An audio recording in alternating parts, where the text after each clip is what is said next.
Hey, this is for Atticus. All right. It's for you, buddy. World is gonna There we go. It's the Ben and Jay show. It is Friday. Woo! Let's let this play for a little bit. Jamel, I feel like we're in Hollywood. Definitely, we are Hollywood. We definitely are Hollywood. See, I got my California hat on today. Representing I got the my West Philly Coast shirt vibe. on. I know. I'm sorry. And think about putting on a California shirt. It's okay. It's all good. Listen. Here's my. Oh, there we go. There we go. We got the Avengers. We got all the Avengers, Universal. Yeah, Universal. Great, Ladies great. and gentlemen, thank you for joining the Ben and Jay show. I am Jay, one half of this conglomerate. Ben is my my mentor, my guy, my brother. He is the host of the awesome show. And today we are here and we have very special guests. But before that, let's just go into something so we can pay these bills.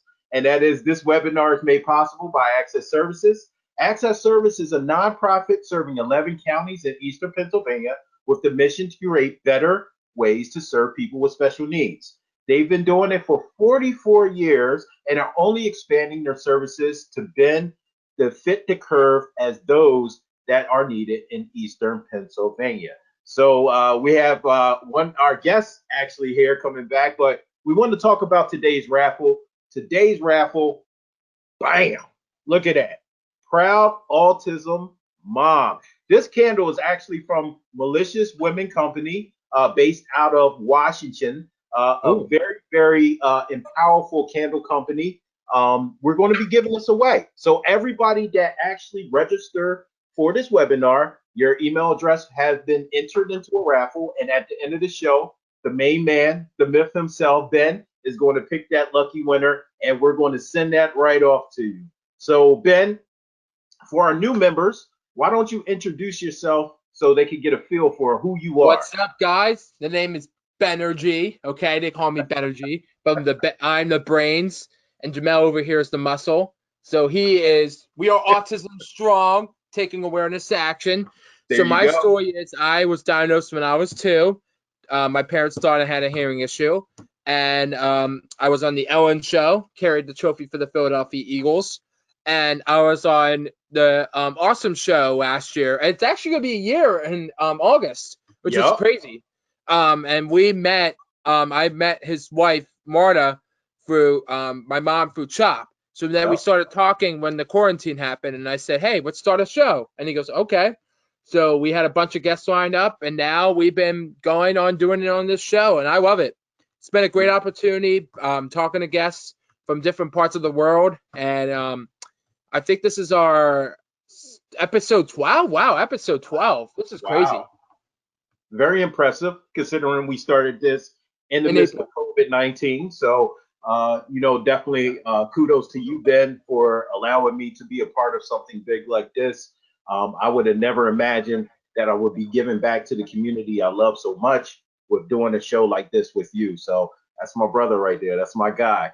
But myself, I don't have a good story like Ben, but my name is Jamil. You can call me Jay. I am a awesome dad. I started a show called The Awesome Show, AUSOME, and I use the U to basically give salutations to those individuals on the spectrum and also the caregivers and parents of those individuals on the spectrum. What I found as being a father and my son was diagnosed at the age of 3 was that I couldn't properly communicate yet effectively unresolved a lot of my issues as far as being a man in this world. Love, compassion, those were the things that I was not fully engulfed with, for lack of better terms, due to several instances in my life. My son came into my life. I became even more angry. A lot of things, a lot of feelings. I've since then grown, and it has been 100% due to the love that my son shows me. And what better way that I thought was to basically love on others, other fathers, and help them get through this by giving them a platform to actually speak out or hear another father speak to them and just give them hope. Because at the end of the day, we are not alone. We're hitting. It's like a Where's Waldo all around the world. But you know what? When we find out who others are on this journey through life with these awesome children, they are now our family. So Exactly. definitely, it's been a very, very amazing ride with you, Ben. We're looking forward to 2021 already. And the reason why we're looking forward to 2021 is because of guests like the ones here today. So And then I just wanted to piggyback what you said, Jamel. You know, Go ahead. I love Where's Waldo, and I love the ride. It's kind of like a roller coaster ride. You know, you're taking There you that go. chain wreck and you're going up, and then it's downhill from there. It's like gravity's taking over. I hate roller coasters, but Ben does like them. So his I just explanation started my job at of Dorney love Park. is Shout out to explanation Dorney Park of love, out there. If baby. anybody would like to come and see me work sometime, let me know. I'm There you always go. there. There you go. He's going to do a roller coaster, though. Just remember that. So keep that in mind. If you're not a fan like me for roller coasters, you kind of want to just come a little bit later on. But Ben will take care of that. So, like I was saying, our guests here today are special to us here at the Ben and Jay Show, just like all of our guests, and they're considered family. And tonight's guests are going to help us bridge the gaps between what our awesome children look like. They are vibrant, brilliant, compassionate, loving examples of humanity. There are no boundaries set, but only the public's opinion. They are the epitome of love. They are the purest form of love that we could possibly get on this planet. Atticus Baldwin is an actor, director, producer, and screenwriter at the amazing age of 23. I'm severely behind Atticus right now, but you know what? That's fine because he's doing it and I support him with doing that. His mother, Isabella Hofmann, is an awesome mother, advocate, and warrior, just like so many other mothers out there. And we have to pay homage to her as well. So we have Isabella Hofmann and Atticus Baldwin with us tonight. Everybody give them a round of applause. Thank you for joining us. Hey, one thing. Well, you said age of 22. Well, actually, I'm 24 now. My birthday was this past Monday. I just turned 24. Oh, Atticus, happy birthday. Happy belated birthday, man. Happy birthday. Happy birthday, Atticus. Belated birthday. So we got Daniel coming on. Ladies and gentlemen, this is how real the show is. We're getting all the quirks in here. And listen, we're all smiling. Everybody's happy. We're going to get Daniel on the line as well. It's going to be a pleasure for me, being an awesome father, to be able to speak to another awesome father as such as Daniel. So we're going to definitely chop it up. While we're waiting, I wanted to ask Atticus a question. What is your dream? Like, what do you want to do for your dream goal? Like, when you get older, like 5 years from now? Good question. Well, like I may have said before, I do want to be an actor, just like my mother, father, and uncles in my family. And I did plan to I did plan to possibly maybe work on some Nickelodeon shows like Drake and Josh, possibly. But my dream job is to be an actor on the show Thomas the Train and Friends as a voice actor and Love it. story writer. Yeah. That's so cool. That's really cool. There you go. There you go. Hey, Ben, while we're waiting for Daniel to join us, you want to go ahead and start with question one? Absolutely. I will do that. Information out. So, I think, can you hear me now? Oh, hey. Hear you. We can't see you. I don't know why I'm not. I was only invited in for my voice. Okay. Daniel, are you on a cell phone? Because sometimes it won't allow video sharing on cell phones. Would you like me to switch over to my laptop? If you go on a laptop, we should be able to hear you and see you. You know, I'm watching Isabella, and I'm having someone tell me what to do. It's so perfect. All right, I'm going. Confusion. Hey now, hang on a second. I'll call back. All right. Okay. We were just getting into the first question, and then Daniel Baldwin just popped up. Daniel's already coming in strong. You gotta love it. Welcome to the Baldwin family. Look at Yep. that, but look at that smile on Atticus' face. You can't buy that anywhere. You cannot pay for that. That's good. That's golden That's right my there. There you go. That's my dad. Oh man.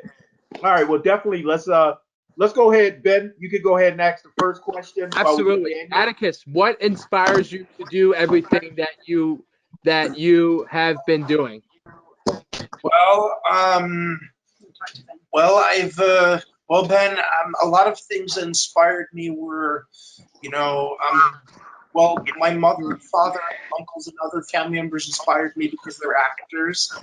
And I also got inspired because a lot of TV shows and movies helped me learn how to speak a little bit. Absolutely. A few of the creative ideas they had involved and the stories and so on, they inspired me to become the creative actor that I am today.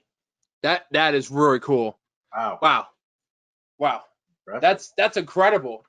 You know, Yeah. I mean, like watching a TV show or something like that, Jamel, like I'm thinking of one like for like Sesame Street or like or another TV show or like Elf. It just reminds me that there's social skills in there that we could teach our children. Exactly. He learned so much from that. I think it makes things clear, and clarity is everything. It helps you to understand certain things. Of course, he's watching something that includes a lot of sarcasm, sarcastic humor, then you got a lot of explaining to do. So, because that's not part of our vocabulary here. But he's learning all aspects of humor. So it's pretty cool. But he's a visual learner, visual, then audio, and then kinesthetic. So having the visual there and seeing how people behave is really good. And then being able to apply it maybe comes later. Nice. Definitely a great aspect. And it kind of unpacks how our children think outside the box with everything they do, which is simply amazing. It's something that we can't mimic. I know I can't. I think pretty straightforward, just like everybody else. But when it comes down to Atticus and then my son Shane and then Ben, the sky's the limit. There's nothing that they can't actually aspire to get or to receive information from and then be able to use that in a positive way. So definitely a good thing to hear about Atticus and what he's been doing. Yeah, it's just a matter of how it gets assimilated. It's just a matter of finding out. And he needed to find out too. How can I use this? What does that mean? They're doing that, and I get it now. So many times as parents, I've spent so much time trying to get alongside of him and try to figure out where is it coming from, and because let's have this communication and understanding. But he was able to get a lot of that from kids shows, which I think is really helpful to him. Yeah, and still is a passion of yours, right? Yeah, you have a sort of a soft spot for those things. Yeah, and by the way, there's a few other actors who I'm pretty good friends with. For instance, my mom and I, we've known Ed O'Neill from Modern Family for a pretty long time. And, Nice. His wife Kathy is on, maybe. Yeah, there's this one actor who my mom and I have been friends with for a long time, and I still would love to maybe hang out with him again. His name is Peter Honorati. Oh, he was on and This Is Us and things like that. So my mom loves This Is Us. Oh my gosh! Shout out to my mom who loves This Is Us. Oh my gosh, she would be talking about it all night. Yeah. Great. And another little aside is that Ed was gracious enough to get Atticus involved in Brazilian Jiu-Jitsu. Yeah, so but I took a lot of martial arts. I took karate, and then later I took jiu-jitsu. But I want to learn more about like both of those martial arts, karate and karate and jiu-jitsu, and then kung fu. That would all be good, because then you could be like one of these guys. Yeah. He already is. I mean, true. Good point. Good point. And there's one in particular Marvel Comics actor who is exactly the same age as me. And you know who that is? Who? Tom Holland. I love Tom Holland. Wow. He's the new Spider-Man. Tom I did Holland not is know like that. the best actor in Spider-Man. You know, I mean, Yeah. he's incredible. Like Yeah. Tom Holland, if you compare him to the old Spider-Man and the new Spider-Man, Tom Holland, he's a character. He Yeah, definitely and is. I'm not that much of a critic, Ben and Jamel, but between Andrew Garfield and Tobey Maguire as the two previous Spider-Men, in my opinion, Andrew Garfield, I liked his version so-and-so, okay, but Tobey Maguire, I loved his version a lot. Yeah. And when I saw Tom Holland the first time, I thought he was hilarious. So in my opinion, I'd say Tom Holland is as equally as good as Tobey Maguire, but maybe only better by 4%, like on a scale from 1 to 104 stars. I'd say Tom Holland's only better by 4%. Like, if I could rate them, I'd give Tobey Maguire 100 stars, and I would give Tom Holland 104 stars. There you go. Precise and accurate to the point. You don't Yep. get better. You don't get a better critic than Atticus. You definitely don't. Hey Ben, go into question 2, buddy. Absolutely, I will. I'm just trying to go on Instagram Live and Facebook Live so people can tune in if they wanted to. Atticus, what do you like to watch? Anything in particular? What? What do you like to watch? Anything in particular? Well, I do like enjoying watching sitcom shows like Drake and Josh and Good Time Rush and Thundermans, Henry Danger, and a few other Nickelodeon sitcom shows like that. And I also enjoyed watching educational shows such as like Arthur and Mr. Rogers' Neighborhood and Between the Lions and Won't you Sesame be my neighbor? And I really liked Sesame Street because it teaches a lot of educational stuff. And I also really enjoyed other like shows such as I'm trying to think, Malcolm in the Middle and Back at the Barnyard. What about Okay. And I also enjoyed Reading Rainbow, but my favorite TV show that I've enjoyed is Thomas and Friends. I love Thomas and Friends. Yes. Matter of fact, I still watch that show today, and I love that show, Thomas and Friends, so much that I'll never stop watching it ever. Listen, I actually mentioned to my son that we were going to have you as a guest, and I brought up Thomas, and he still gets excited about Thomas. There's a smile from ear to ear because that's where he started his love for trains. And I just immediately thought of you, Atticus, and I was like, yo, if this is where my son is going to be, just like Atticus, I'm all for it. I'm definitely all for it. So, Atticus, you are definitely inspiring people, whether you know it or not. And it comes as simple as a love for trains. The conversation can go on forever. If my son was here, I was trying to get him to actually be here tonight. He couldn't. But if he was here, oh, the whole interview would just be about trains. Oh my It would gosh. just be about trains. That's it. He would go nuts No about questions it. done. We would know everything about trains, but nothing about you personally. So definitely, we're going to have my son Shane and you connect and conversate about trains all the time. It will definitely be a good experience for my son. Ms. Hofmann, I actually have a question for you. certainly? Being that you advocate for Atticus every Uh-oh. single day, 24 hours a day, 7 days a week, what would be a message that you would like families to have that may be suffering or currently lacking the strength just to carry on? I like that question because we all go through periods like that. And you don't have to do this alone. There are resources out there, and there are people out there, there are groups out there.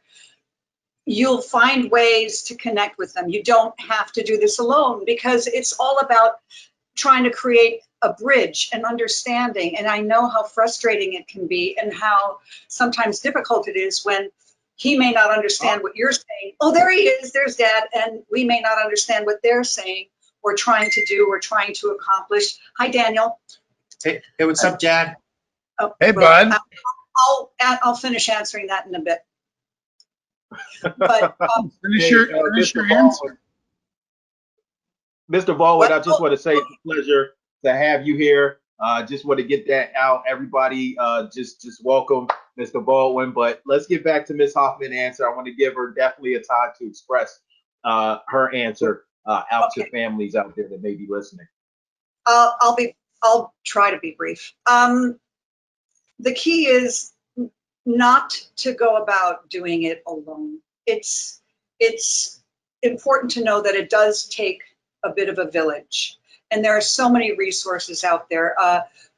Find them. There are places out here. There's the Ed Asner Family Center that now that in the days of Zoom and COVID, you can find out. They can help you out. There's Movie chat on Saturday nights. say that again, Ben. What? The movie chat on Saturday nights. Yes, exactly. That comes through that, and that's how you and Atticus met. There's all these places because doing it on your own and doing it too hard. This was a club that I didn't necessarily want to be a member of, but when I became a member of it, it's a group of people that I wouldn't trade for the world. Nice. You know, Definitely, family and definitely. friends and people who we've come to know and that have remained people. And you can't get a better group of people, more refreshing group of people. He keeps me honest. That's one thing. And that's what I know from the group of people that I've come to know, the extended family that I've become a part of through this. That's Amazing. it. Amazing. Definitely a good thing. And you know what, Daniel, you came in right at the perfect time because as a father of an awesome child to another father of an awesome child, I have some questions for you. And people definitely want to hear your perspective. All right. So my first question is, what has Atticus changed in you? Wow. Well, I mean, I think you need to understand some background more. I'm sober from a drug and alcohol problem that I had for many, many years. And when Atticus was born, he was born extremely premature, which was what we think traces back to a large cause for what he goes through today. And Isabella was, his mom was the rock, much more than I was. So I was an inconsistent father due to my addiction problems. If not for Isabella, I can't imagine the awesome person that you have before you now.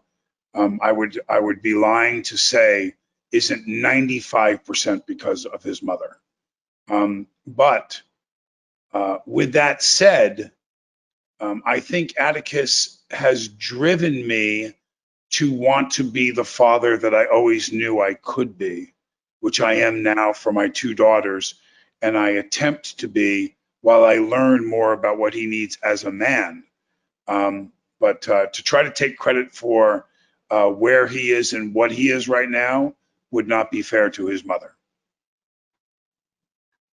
I have to say, just for you opening up about the demons you've battled and where you've come from and where you're at now, I have to say thank you. I appreciate your transparency and that answer. And most importantly, we need to see more parents that are co-parenting pay homage to the other parent for basically holding it together through difficult times. So, a shout out to both of you guys because both of you guys definitely deserve gratitude from me as a father who's been in your situation, Daniel, exactly your situation. And I pay homage to my son's mom 100%. So, brother, you definitely put something in my heart by just opening up just now, and I appreciate that so much. I know Ms. Hofmann is smiling a little bit more on the inside from that answer. I am. Daniel, thank you. Definitely appreciate that. I definitely there were appreciate always moments that shone through. It was a hard road. Yeah, but I think it's a better road now. Dad, speaking of what you said, can I say something? You said that you plan that the father you are now of of your new daughters, my sisters, Avis and Finley Baldwin. You said you plan to be that father for me, and what was that thing you said about like finding out what I need now as a man? What was that? Well, you know, Atticus, the more present and the more involved Mom and I are together, the more I learn about what you'll need for the next 30, 40 years. And so Mom and I are committed to have me participate more in how that looks for you, bud. What do you think? So it sounds good. And listen, if you ever need to find out any other additional things I will need at this age, I'll tell you. Well, can Mom and I tell you some of the things we need? Like, how about you start directing movies so we can have a job? Hey, I'm open to be an extra. Me and Ben are definitely open to be. Come on, Atticus. Anytime. Just send us that invite.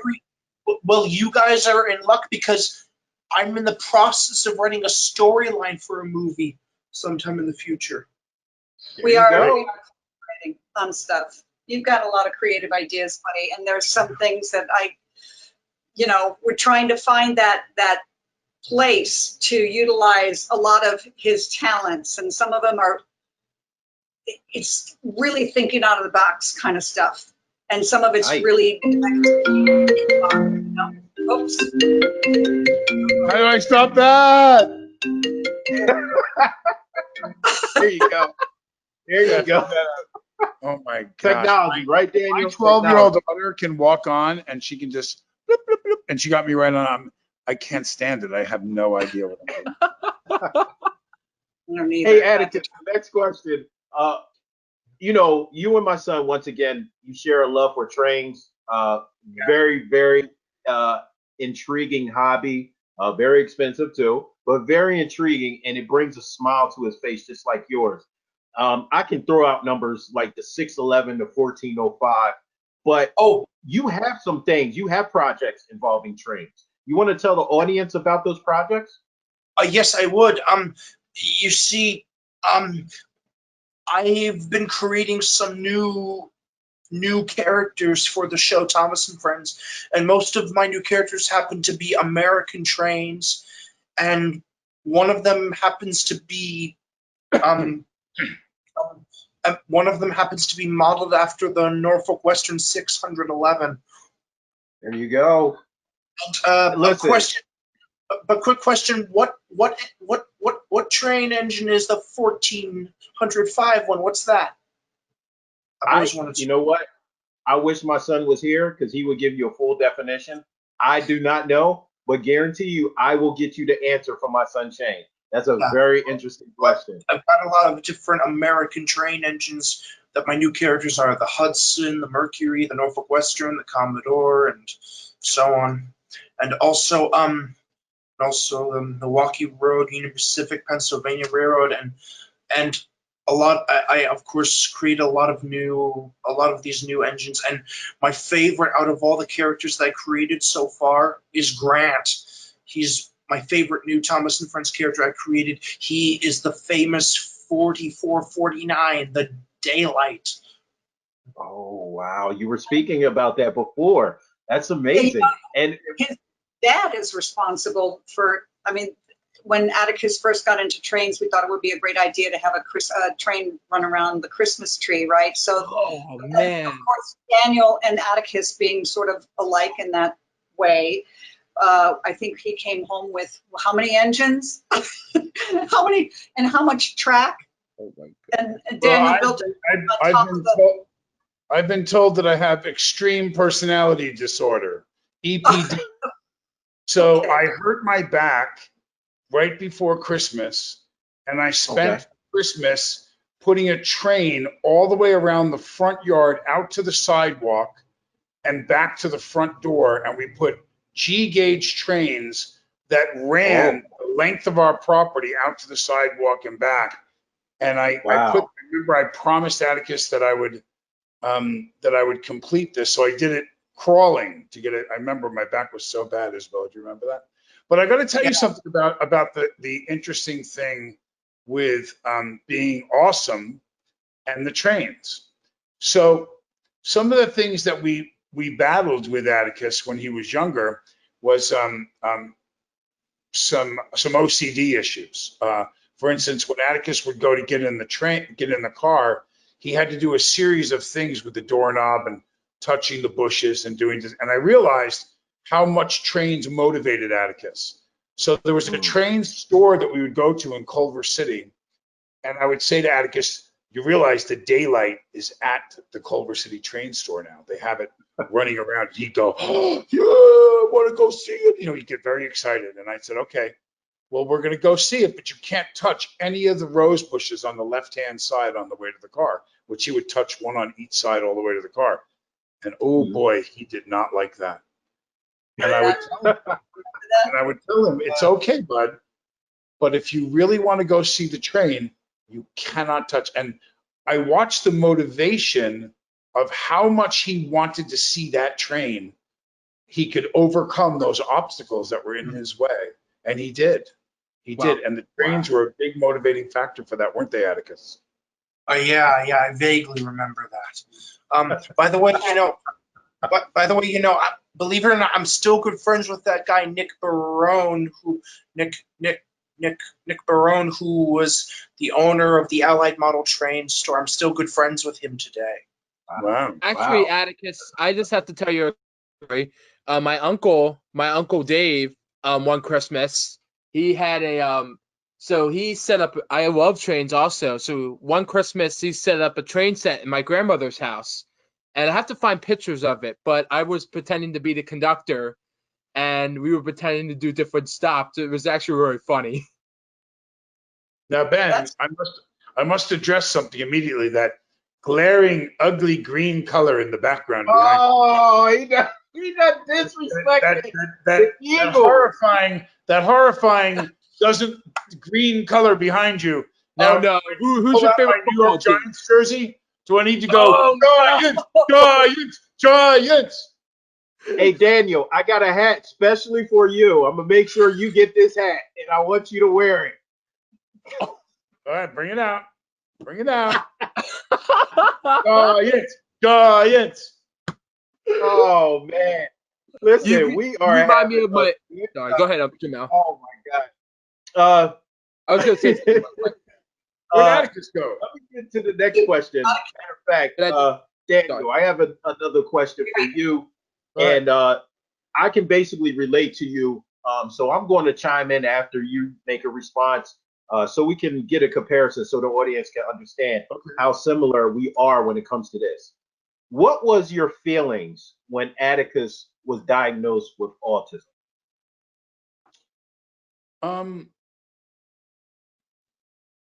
You know, Isabella and I knew something was amiss. We weren't sure, because unlike other special things that can occur, there was no physical. We didn't look at him and see, anything. And he was quite high functioning.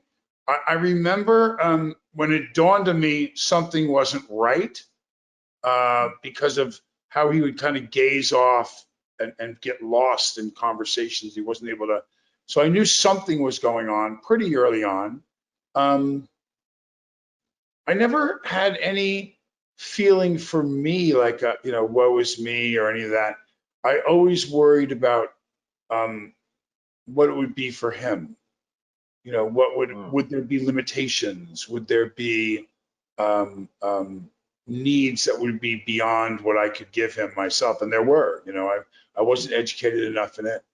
I checked out for a little while, which put me at a tremendous disadvantage at learning what was more cutting edge. And from the time Atticus was diagnosed, being under this umbrella, I think they've made great strides.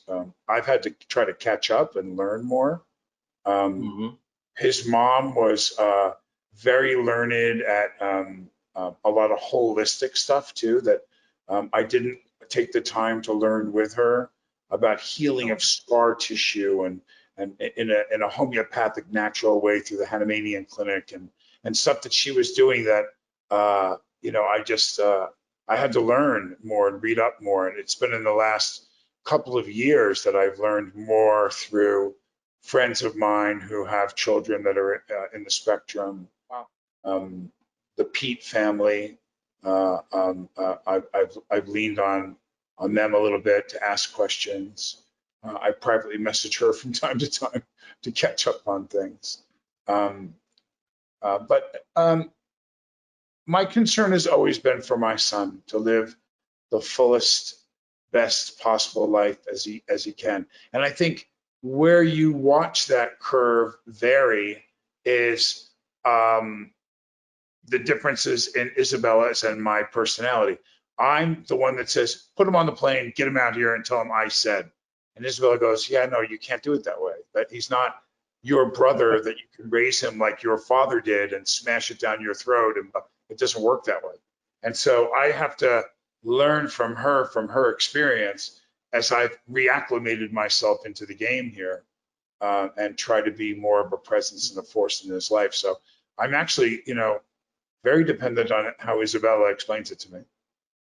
Wow. I'm going to defer to Ben. I would say for everybody, being a team player, teaming with your guys, with your kids, is the best course of action to find out and learn from one another. Because it's got to be, everybody's got to be on board. There has to be an understanding, right? Absolutely. Ben, I don't know if you want to do things that you don't know why you're doing them, or you want to know why. It's if you can answer the question why and just explain it in a very neutral tone and just explain why. You can take a broader perspective, right? And just team with your child on it. It's, I think, a much better approach. I just wanted to piggyback what you said real quick about team. I just want to give a shout out to the school. Our school, really, my teacher in middle school, his name is Mr. Fink. And one time I went up to him and I said, I really want to ride the regular ed bus. And he said, oh, you have to do this for like 3 weeks. So then I went and rode the special ed bus for like 3 weeks, and then I got to ride the regular ed bus. And then he helped me advocate, and he helped me learn how to read the driver's manual, so I know how to drive. So it's pretty incredible. If we don't have a team, there isn't going to be success in life. I'm actually on. Yeah, definitely. And Daniel, I just want to tell you a little bit. I can relate 100% to your situation and your story because I didn't suffer the same, outcome when it came down to earlier parts of your years, your growth. But it was some similarities. And that was the lack of me being present. Even though my physical form was present to my son's mother, we were married at the time, I already checked out because I was already angry that I didn't produce what society would recognize as being normal. As a man, my ego was tested, and I lacked the encouragement and the honesty and the love to actually sit there and love on my child and put him first. So I too was not there. My body was there, but I wasn't there. So we share some of that. I always needed to catch up to my son's mom because she from the gate was on, just like Isabella, she was on treatments. She was on therapies. She looked into the feeding program, different things. She actually started the race on, and I was still in my denial, still angry at myself, asking myself questions instead of having my teammate help me with these questions and try to open up a little bit more so I can be neck and neck with my at that time spouse. So I want to let you know from me, from a person you never met before in your life, you are doing a fantastic job. And the reason why you're doing that, Daniel, is because you are trying. Anybody can sit there and quit. That's the easiest thing for us to do. I even thought about leaving my son at one point. I thought about just leaving because I wanted that start over button. But life is not like that.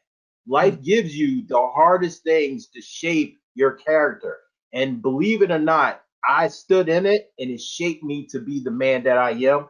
And obviously, it has shaped you to be the man that you are, being that you can actually be submissive and say, hey, you know what, Isabella, I need your help to understand our son. I need you to help me walk me through this so that I won't be left in the dark. So I definitely want to applaud you, give you a little bit of a little bit of information about my struggles and let you know that you are not alone as well. So definitely, once again, I got to keep on shouting you out, Daniel. You're doing the good. You're definitely doing some good All I things. keep doing is talking about how bad I was. I'm getting shout outs.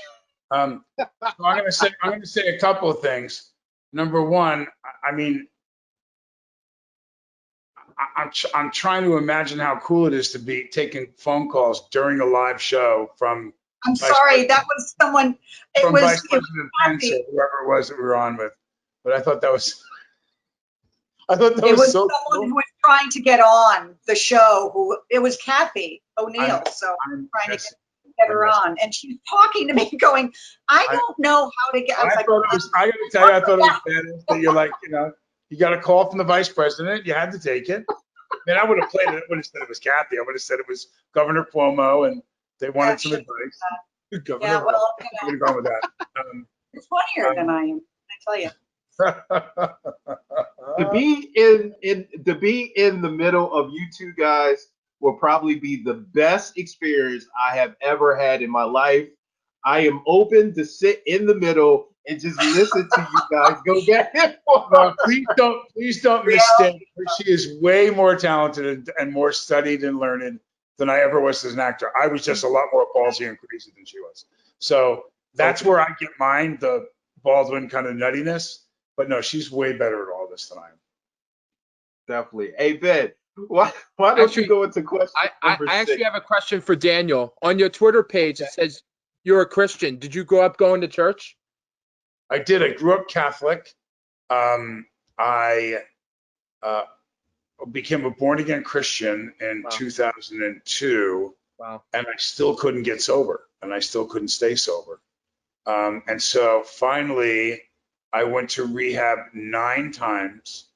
And the last time that I went, I remember I was sitting on a corner in Santa Monica and I asked God, I said, if you'll do this for me and not let me die, I promise you I'll do it this time. I won't turn my back on you. Now, that doesn't mean I've been perfect or, Wow. haven't ever made any mistakes or anything since then. But I've lived a pretty good Christian life since I made that deal. I mean, really. Wow. And I live a phenomenally honest Christian life now. Can I ask you another question? We have a church and we go to a disability ministry at our church. And I just want to commend for what they're doing. Did you ever think did you ever thought there would be a disability ministry in any churches? Have you ever heard of disability ministry before at a church? I'm not familiar with it. What is it? So it's actually so it was started with on our church. Like when I went to church when I was a kid, they didn't really have a disability ministry. And then God provided me to the right people at the right time called Calvary Satterton. And they provided me a church and it's called Bridge. And it's from 13 to 35. And it's all types of different kinds of disabilities, autism, Down syndrome. And the kids and adults pour out their spirits and they love serving in that ministry. It's just a really cool opportunity, like Tim Tebow and Night to Shine Prom. It's kind of like that, but in a different way to like serve and they help kids be successful and grow. There's 2 things that come to mind. What a great program that is. And then the second thing that comes to mind is, what do you do when you're 36? What happens to you if it's 13 to 35 and you're in your 35th year and you're coming up on 36 and you're about to get booted out of your ministry? There you That's go. actually a really good question. Yeah. There you go. That's actually a really good question. I don't know, but that's a really good question. I just think it's really cool how God can use his ministries like that and bring people with connections together. I'm trying not to cry or anything, but it's just like amazing. If I didn't meet Atticus, I would have never met you guys, and I would have never met Isabella. So this is actually a really cool opportunity to talk about how we could bring our faith together and how we could bring God into a different place in the right time. Well, think about it. If I'd never met Isabella, I never would have met Atticus. Hey now. You're right. You're right. Atticus, what are you talking about, bud? Oh, nothing. It's a secret. Oh. Hey, Atticus, I got a question for you. Daniel, first off, thank you again for that story. God first. Everybody that's here right now is pretty much just in the faith and the understanding of God and his purpose.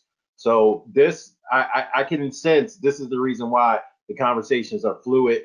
The atmosphere is good. It's a friendly, family-oriented conversation. So that definitely thank you for pointing that out in your life, because people need to understand you got to be broken down before you can actually be built back up. And I'm sure Miss Hofmann, you can attest to that. Daniel, you can attest to that. Ben and myself, everyone can really attest to that. And it's just, God's provision and grace in everything that we do. So definitely, I thank God just for blessing you to be able to continue on and to grow. That's definitely a good thing. Atticus, I got a question for you. We're talking about Thomas the Train helped you how to speak. Do you still watch Thomas the Train? And who is your favorite character on Thomas? Well, yes, I do still watch that show, and between and my two most favorite characters on Thomas and Friends would have to be Gordon and Henry, because they're really big guys. They're really big, and also Go ahead. Also because I also like their personalities, and Can you give us a little Henry? and I also like their voices. No, never mind. It was worth a try. It was worth a try. Wait, well, hold on just a sec. Hold on. I don't know what's happening, but that's okay. So It's he does okay. voiceover actor, and he does a lot of these voices. But if ever I ask him to do it on the fly, he just doesn't want to. He'll do it when he wants to. He do it when he wants to. Huh? Yeah. Sounds like a grown man to me, making his own choices. That's all it sounds like to me. Doesn't want to do it. I tell him that's okay. Yeah, we've got to be in agreement. Well, you're going to know something rather than you can do it yourself. Yeah, but okay. Well, anyway, reason why is because not only because of Gordon Henry's size, his personality, also because I like their voices. Here, have a listen. Took the express because Sir Papa Pat told me to. All you have to do is take the flying kipper. Suddenly, Henry has a New Jersey accent. And Gordon has an English accent. Really, such an easy job. Most engines. Okay. Yeah, that was good. That was a good example. Yeah. So in the new season, the CGI version of the show Thomas and Friends, the characters now, their voices really change. Henry, he now has a New Jersey accent. Gordon now has an English accent, and so on. Nice. You know what? It's funny because when you've played that voice, it took me back to my earlier days with my son sitting on the couch watching Thomas the Train. And I have to say, one of my most favorite engines is Hero. And the reason why is because Hero obviously was from Japan, but he was so brave and so resilient in everything that he did that his name stuck with me through all these years. So probably when I'm like 90 and senile and can't remember anything else, I'm going to remember Hero. And now, since I met you, I'm going to remember you. So you have made an impression on me that's going to last a long, long time. Just remember that, Atticus. Yeah. Hey, Ben. What? Go ahead. You have a question. I know you wanted to speak to Ms. Hofmann. You had a question 6 and 7? 6 and 7. Okay. Sorry if I've been off track. I'm so excited about this interview. All right. So 6 and 7. So Ms. Hofmann, when was Atticus diagnosed? When Ms. Hofmann, when was Atticus diagnosed, and what exactly was the diagnosis? Well, Atticus was born at 26 and a half weeks. And and Daniel probably, he mentioned too that early on we knew there were things going on, but because he was in the hospital for 3 months, he came home at a whopping 4 pounds. He was born at 2 pounds, 5 ounces. Mm-hmm. He was about the size of a cordless phone. His head wasn't even as big as the palm of my hand. And he had about 11 surgeries. So this kid is a warrior. And because of that, he had a lot of help as far as physical therapy and things like that go. And there was a lot of input as far as what was going on with Atticus. So he wasn't diagnosed officially until he was 9 or 10. But we knew something was up. We just thought that there were sensory issues. We were trying to get alongside it. And he always had like an IEP, but it wasn't until I really, he was in Waldorf, the Waldorf school for a while. And they didn't necessarily think that anybody should be treated as a diagnosis. So we didn't do that for a while either, but I finally did, and the diagnosis did come back, autism. Wow. I remember distinctly that the doctor who had examined him, I said, you know, we'd like to get some funding also from the regional center. So if it's just, as long as it's not pervasive developmental disorder not otherwise specified, because then we'll get no help, then I'm ready for, you know, whatever. And when I came back, I think she might have been on the spectrum too, because she said, well, you got your wish, he's autistic. And I burst into tears because I thought, where's your bedside manner? I thought you're supposed to be a doctor. Where did that go? So, yeah, so it wasn't like what I wanted. I just wanted to know. I just wanted to know what the deal was. But even when he went in to be tested, it wasn't fair. I didn't even tell him why. You know, he was just going in there and he was not having it. He was bored. He was, you know, but that's what it was. So that's the diagnosis. Wow. Straight up autism. Wow. Okay. That right there. I mean, a lot of families, a lot of people who are, you know, attending this, a lot of people who will be watching this will be able to resonate with you because we all go through this. It seems more and more, especially nowadays, that physicians, they don't know what to say. They'll just say, well, you know, your child has autism and that's it. And we're looking for explanation. We're looking for some type of comfort, and they're not even able to give it to us because they don't understand fully. So it's definitely, you know, reassuring to myself and once again to other parents out there, maybe somebody that just may think that their child is on the spectrum, but may have some, you know, some scared thoughts about it. They're getting themselves prepared, you know, for what's about to come. Hopefully not, but it's a possibility that it will come. Yeah, right. And even if you are prepared, it's not, you know, you just get a visceral response oftentimes. It just is. And there's so much out there. There was so much out there. It's all hit and miss. Daniel says, oh, I knew all this stuff. I knew where to go and what to do. No, I really didn't. It was sort of like, oh, this looks good. Let's try this route or that. Oh, now that. And some things were helpful and some weren't. But you know what? That's the way life is too. You sort of have to figure out what fits you and what works. So I'm a little bit better at, you know, being okay with going this way and then going that way, or not getting a diagnosis, getting a diagnosis, because early intervention, we know now, is really, really helpful.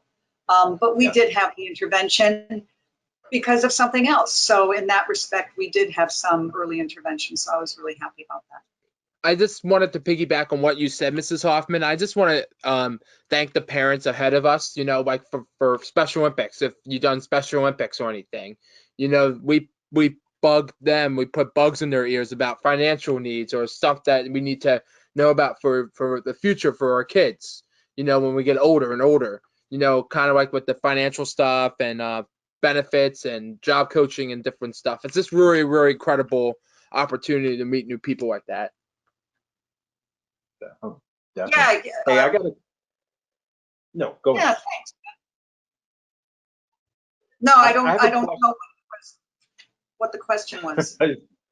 Oh no, it was a statement. Ben really does acknowledge a lot of people that has helped his growth, including his parents. He's very knowledgeable about the help and the services that he received, and me too. Just from a parent standpoint, just looking at so many therapists and just the teachers that my son Shane has today in a mainstream school that helps him every single day to achieve the best that he could possibly be. And this boy is smart. My boy is very smart. He doesn't get it from me. So unfortunately, he gets it from his mom, but he doesn't get it from me. But he definitely pays homage. And I have to basically say, I agree with him with just giving respect to that. And just piggybacking off of what you say in reference to that is very, very important for our audience to actually hear. I have a question for both of you guys, Daniel and Isabella. I'm going to mention a word, and I want you guys to basically say the first thing that comes to mind. And that word is love. Unconditional.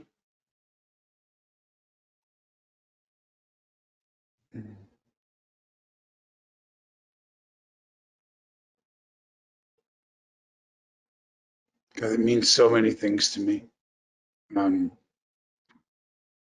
Cherished. Cherished. Nice. Nice. The reason I guess I feel like I have to explain myself. It's because so many people toss around that phrase unconditional love, yet we don't really know what it is. And for me, it means to love without condition, regardless of what is happening around you or who you're dealing with. To be able to love without condition is something that I aspire to. It doesn't mean that I always hit it all the time, but that's something that I try to keep in mind whenever I think about love.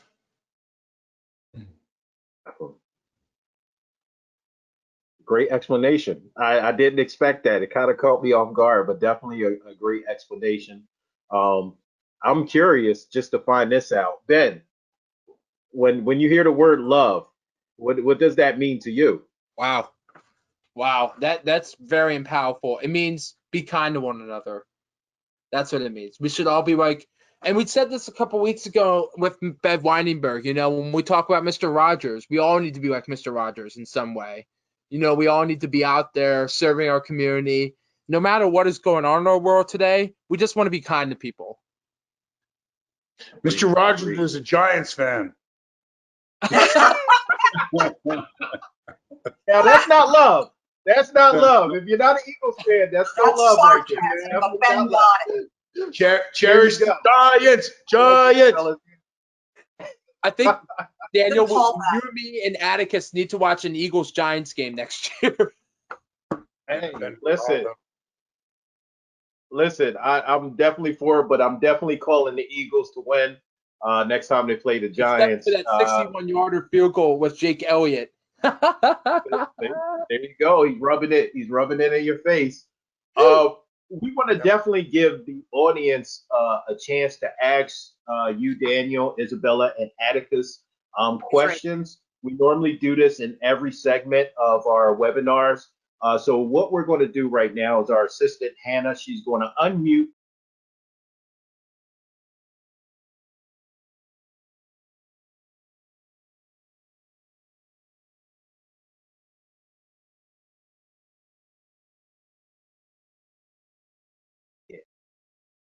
There we go. So, can you hear me?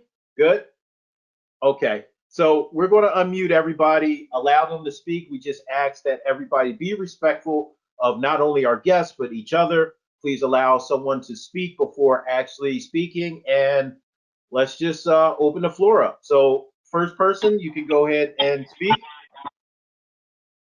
Thanks, Jamil. To clarify, Ben, Daniel, and Isabella, you'll have to unmute again because unmuted everybody altogether. Okay. Yep. But every audience member should be able to unmute themselves now. Okay, we're Okay. good. Thank you. Okay. So everybody can unmute themselves, and you can go ahead and ask your questions for our guests.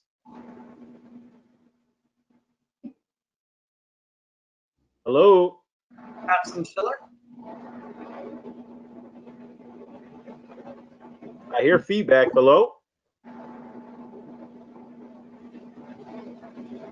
Oh boy, you can tell it's a Friday. Everybody is just all over the place. This is the point when I go, I'm a big Isabella Hofmann fan, and I would like to ask. Oh, I'm on camera. Sorry. No. So definitely comedy is running into the family as well, because boy, I got to just hear one conversation of you two just going back and forth. It will make my whole year. Oh, who's that big fella?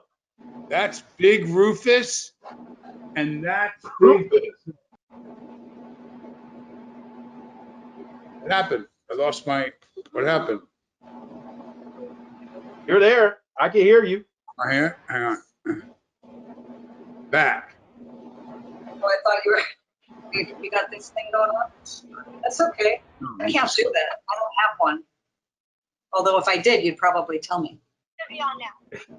There I am. Can you hear me now? Yes, we can definitely Okay. hear you. That was my fault. Sorry, guys. No, it's no problem. So it looks like some of the questions are coming in. We're having, a little bit of technical difficulties, which is fine. Alyssa, you are trying to actually unmute. You can unmute yourself. You should see the little microphone, and you'll be able to unmute yourself.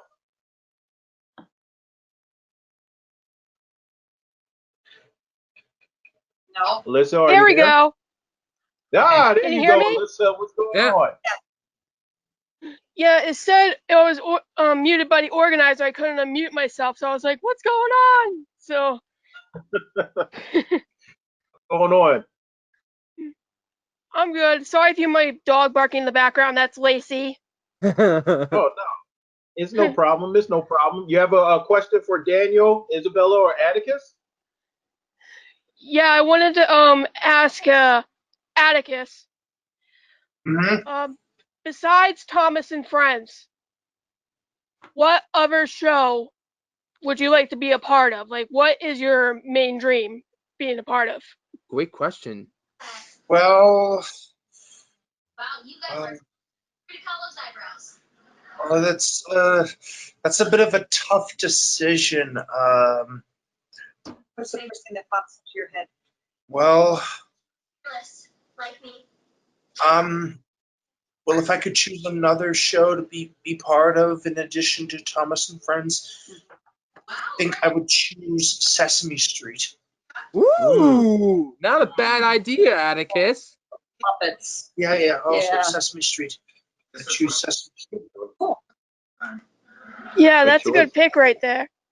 I love Sesame Street, That and definitely especially Julia. It'll be Yeah, fun. Julia. Definitely is. I was gonna mention her, Julia. Like, she's like just like me. I mean, you know. Can we tell them about how you played? Oh gosh, I'm trying to be a PR person.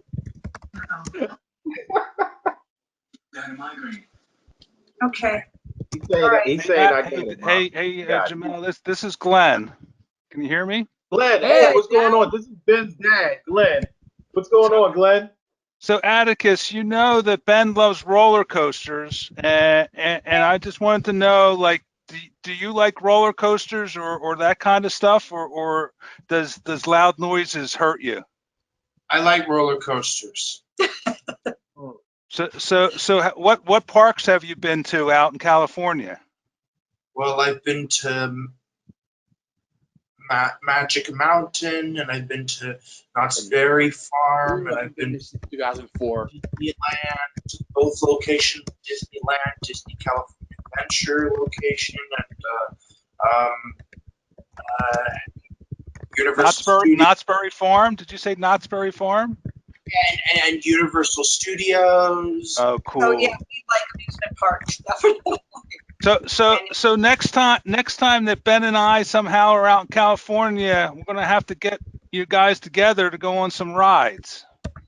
Mm. And Daniel Baldwin, I just have one thing to say about the Eagles. All right, they have started the Eagles Autism Challenge, which provides funding for autism research. So they've got a leg up on the Giants. Ooh. Glenn with the assist. Daniel. Well, as a New York Giant aficionado, we stare down from high above and praise the work that you're doing in Philadelphia.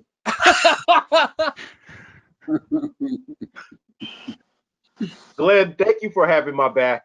Thank you for having my back, because Daniel was he was getting on me. He was getting on me, but I think we made an impact.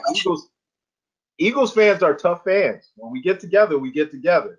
It's always a barn burner. It's always a good game. But you know, just to do the shout out to the Eagles Autism Challenge, they are trying to raise funds so that, you know, Ben and Atticus, those folks, and your son Jamal, it has the research there, so the future, you know, is brighter for them. So Definitely, I appreciate definitely. Shout out to the Eagles Autism Challenge. Ben is an ambassador for them, so definitely, if anybody watching would like to make a donation to that cause, it is worthwhile. Oh, Ben, you got it right there. Oh, there you go. He had his own business card. It never ceases to amaze me how much I get to learn every day, and I've been proven wrong. There is something good about the Philadelphia Eagles. There it is. We're gonna have to get you an Eagle tent, Daniel. Yeah, listen, they're raising money and they're doing great work for autism. You know what? I was wrong. There is something good about the Philadelphia Eagles. There is. There definitely is. We definitely overshowered the Giants in a lot of stuff. But we're not going to go with it. We're going to leave that alone. Hey, Glenn, thank you for just being with us. Thank you for just being a strong father figure in Ben's life and accepting me into his life as well. I appreciate you as always, and thank you for being on tonight's show. We definitely do appreciate you for that. Anybody else? Questions for our guests? As a small actor, you know, I do have a question. Oh, hey, Max. Hey, what's up, Max? Hi, how are you? Any of you can answer this. Whether or not you know them in real life, who is your favorite actor and why? Ooh. Well, I have quite a few favorite actors, but one of my favorite actors on my like top 10 or top 20 list is Josh Lucas. Ooh. And I also, in addition to my mother and my father and also Josh Lucas, I also like my Uncle Alec as well. My Uncle Alec Baldwin. Oh my God.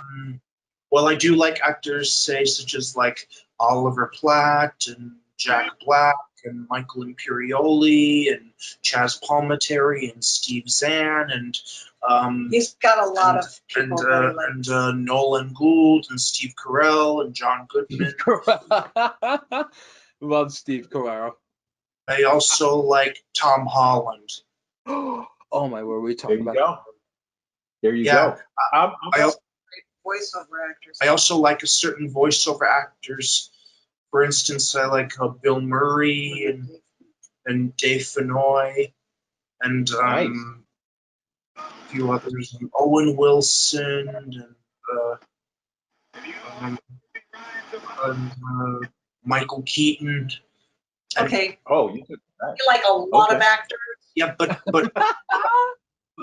but my favorite voice actor, one of my most favorites in my top 10 favorite voice actor list is Carrie Shale. Ooh. Nice one. Nice one. Nice one. And Isabella, can Oh, we know who your favorite actor is my or favorite. actress? Wow. You know, that's such a tough question. And all of the actors that I'm going to tell you one, but he's passed on. Gregory Peck was one of my favorite actors. Oh wow, good one, good one. And the person that I always wanted to work with was Morgan Freeman. And I haven't had a chance to work with him, so I would love to work with Morgan. Ooh, that's a good one. Nice, nice. Daniel, can I get who your favorite actor or actress is? Well, I would say my all-time favorite actor was Marlon Brando. Wow. I liked. The question was who and why, and I liked the chances that he took. He did things that were very unusual. For instance, in his one of his defining roles as Don Corleone in The Godfather, he stuffed giant wads of cotton in his mouth to make his voice and make him speak kind of funny. And when I Wow. learned more about why he did that and how he did it, I was quite amazed because he was already Marlon Brando. He didn't have to do that. My next favorite, more of my generation, who I did get a chance to work with for the same reason, is Dustin Hoffman. Ooh. Because Nice. long after people were acknowledging Al Pacino and Robert De Niro and as you know our generation's greatest male actors, Hoffman did movies like Rain Man and Tootsie, and Raymond's the best movie. and he took on roles after he was already established as a tremendous big movie star that he didn't have to take those risks. And so I know what it takes in this business to have a career and stay, in the public eye and be offered those roles. And I know Dustin did not have to do those things. I always thought, I always admired him. So when I got a chance to work with him, I was quite enamored. There's not many people I get too enamored with working with, but he was definitely one of them. He was a giant in my opinion. I loved him, and I was always a huge fan of his work. We did a movie called Hero about a plane crash. It was him and myself and Drew Barrymore and a couple other big actors. And I remember, being quite awestruck by him. I was quite taken aback by his presence on screen and just being around him. I didn't want him to know that. I remember there was a great story that came from that. Atticus. Yeah. Do you remember? Can you not lean right up there? Do you remember my Dustin Hoffman story about Alan Rickman? Atticus is a huge Alan Rickman fan, and so am I. Yeah. And so we're doing this plane, a 747 plane crashing in the movie that we did. And I'm this fireman that comes on and has to get on board the plane before it blows up. And Hoffman's on the plane. It's this very big scene. And this man walks up as they're getting the gasoline ready and they're setting the pyrotechnics to make the plane look like it's burning. And I look at the man, he's got this big, long leather duster on. And I said, I think that's Alan Rickman. And I think that's the coat he wore in Quigley Down Under. So I walked up to him and I said, excuse me. I go, is that the coat from Quigley? And he looked at me and went, wow, you got a good eye. That is the coat that I wore in the movie Quigley Down Under. I said, man, that's just an amazing coat. I said, well, can I ask why you're here? And he said, well, I know Stephen Frears, the director of the movie, and I came to visit him. They're both English. At that moment, Oh, wow. Dustin Hoffman came out with his entourage, and he's sitting at a table that they had brought out for him with his hair and makeup and all these different people. And he looks at me and he goes, "Hey, Daniel." And I walked over to him. Of course, I pretty much ran over to him, and he said, "Is that Alan Rickman?" And I said, "Yes, it is." And he said, "Why is he here?" I went, "Well, he just came to visit." Like he came to visit me. Now, he really didn't come to visit me.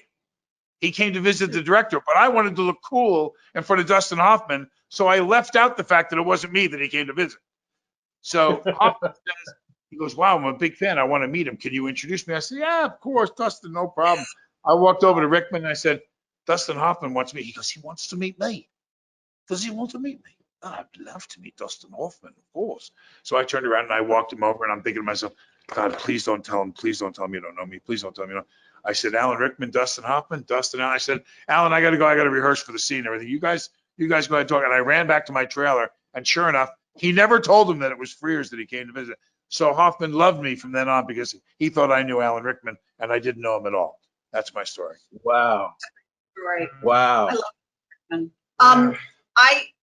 My choices for that, Gregory Peck originally did the role of Atticus Finch, which is one of the reasons that I said that. I have to back it up because your stories, Daniel, of course. Alan Rickman, I saw him in New York the first time. He was in La Liaison Dangereuse on Broadway and has been a fan ever since. Atticus loves and adores Alan Rickman.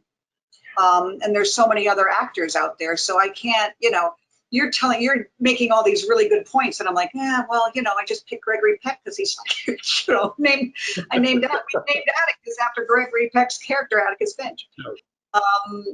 And then of course Morgan Freeman, I just like him.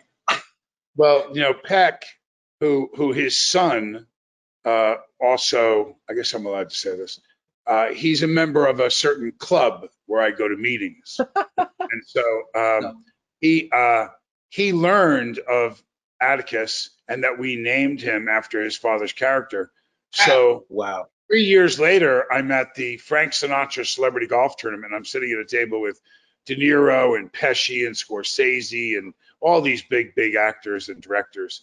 And this hand touches me on my shoulder and he says, "So how was the boy?" And I turn around, look up, and it's Gregory Peck. And he had learned from his son, Tony, while I shared in those meetings that I had a son that I named after his character. And Tony told me all about your son, Atticus. How is he today? And so I sat with Peck, and he's another one that I was pretty awestruck by. Yeah, wow. I always wanted to ask him to be able to take a photo, and he was the nicest man in the world, but I could never bring myself to asking if we could take a photo of Atticus and Atticus. What a great Christmas card that would be. That would have been an awesome card. Yeah. Wow. You want to take those chances. I don't. I'm a lot quieter. Wow. I would never have had the nerve to go up to Alan Rickman and Dustin Hoffman and pretend that I knew them both. It's a pretty good story. That is amazing. That's amazing. Very good answers. Very good answers. Well, we're going to mute everybody back, the attendees, as in, we do apologize if we didn't get to a lot of questions, but we want to make sure we fit within the parameters of time. So we're going to go into the ending of our show, but before we do, we're going to pick a winner for our contest, which is basically this amazing candle from Malicious Women Candle Company in Washington that says "Proud Autism Mom." Amazing candle company, very amazing story behind. Jamel, the first winner is, and I know her from the movie chat, Shelby. Oh, Shelby Landucci. There you go, Shelby. Congratulations. Yay. And that's great. That's awesome. You know what? We'll throw a Tony Roney's gift certificate, and you know who the second winner is? My dad. My dad won the Tony Roney's. Your dad won? Oh, I don't know. I think this is rigged, just like the Giants games. Dad won. Congratulations, Dan. We can go get free pizza for lunch. No, I'm just kidding. Whatever you want to do, Dan. Listen, it was a pleasure having everybody here. Ms. Hofmann, Atticus, Daniel, thank you for being here and being open and transparent. One more question I got though for everyone here, and it's an important question because I just want to get a perspective from you both, Ms. Hoffman, Daniel, Yes. with everything that's going on in the country, in the world. As a parent, what is your perspective on just us as a human race today? What are we lacking? What are we doing good in? Can you just give us a brief idea of what you may be thinking as a parent, someone who's looking out for their children, who's going to live obviously longer than yourself, and just keeping in mind of how this world is. What do you see going on in this world that bothers you or that you like?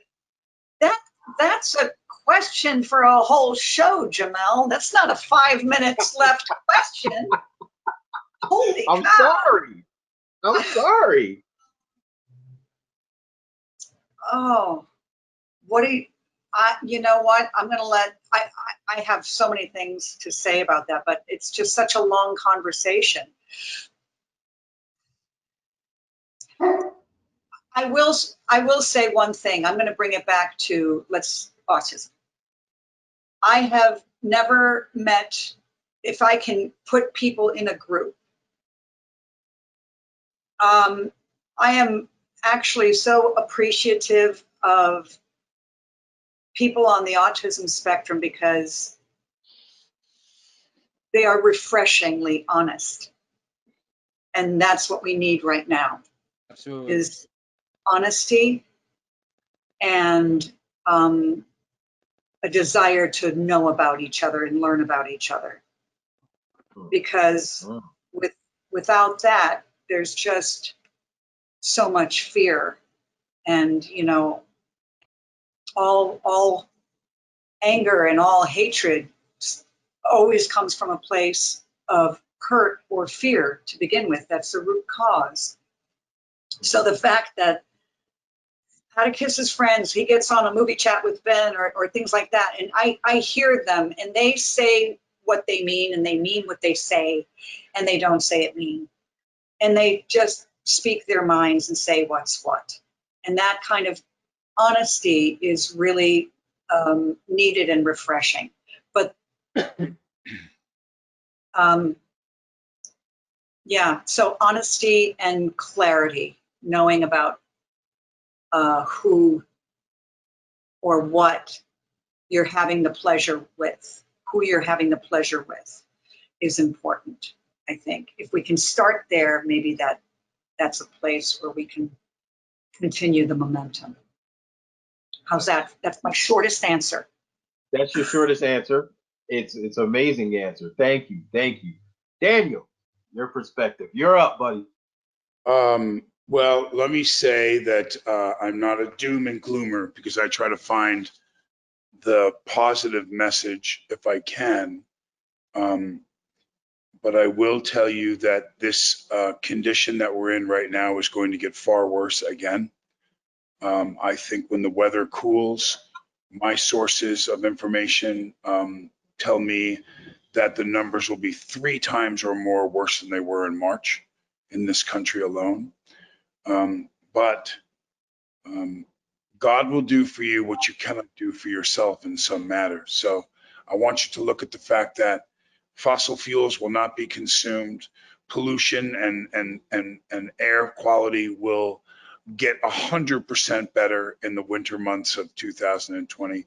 Fish in the ocean and crabs and different species will repopulate and take a break at global proportion that they have not taken in decades. Numbers will climb back up to. So there are many things. There's wildlife and riverbanks that are growing from people not being on them, and animals are responding at record numbers, in Yellowstone and in different parts of the world. So, and there's so many positive things that come from it. In the interim, life as we know it has changed when it comes to masks and the way we're going to live our lives. For the rest of my life, I think masks are going to be a part of it, and there'll be somebody that comes up with some kind of vaccination or treatment for it that ends it very quickly. But I think we're in for a rough winter. I do. So rebond with your family.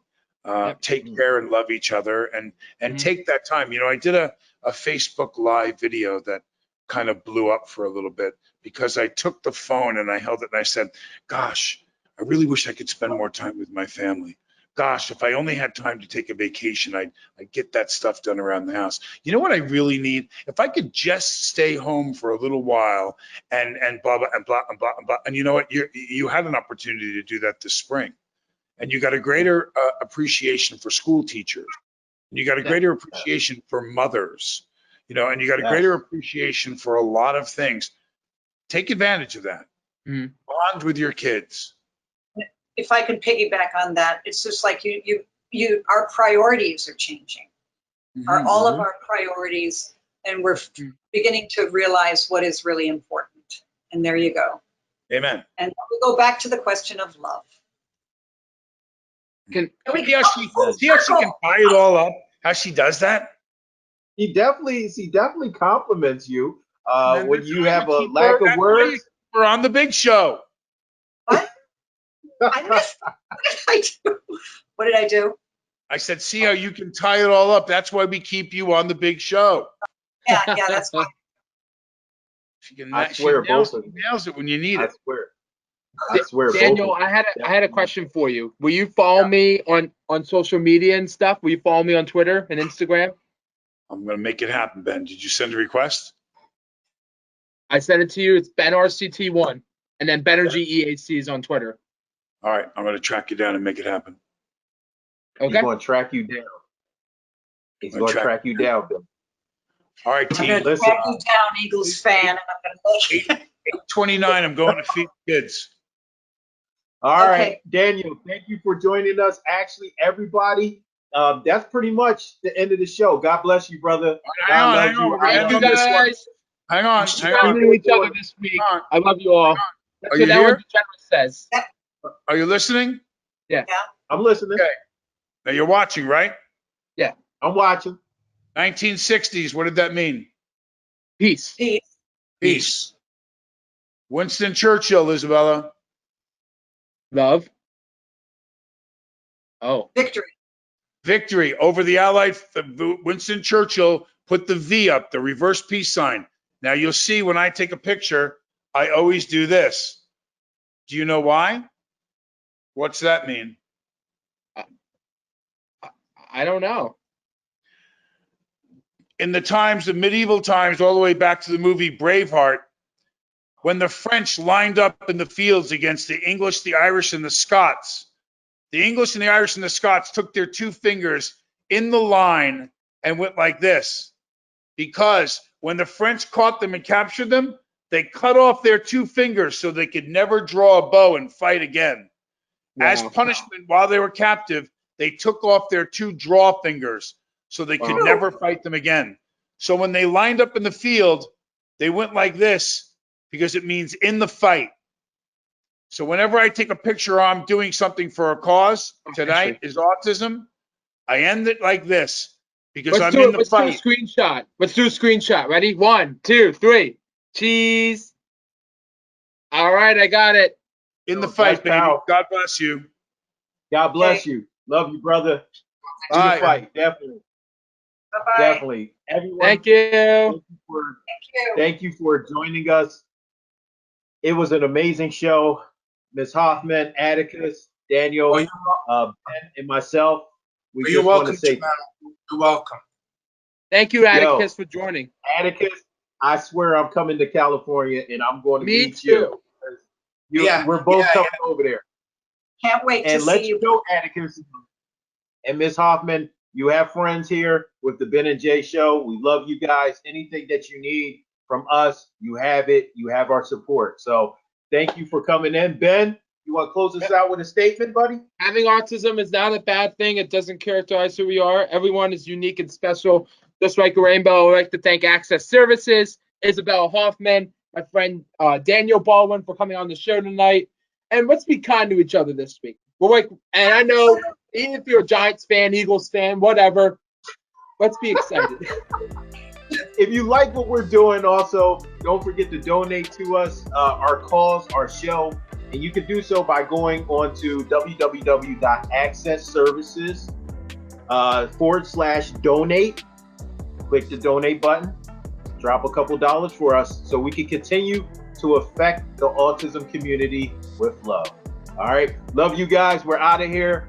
Hey, thank you for joining us. See you next week. Bye, guys. Bye.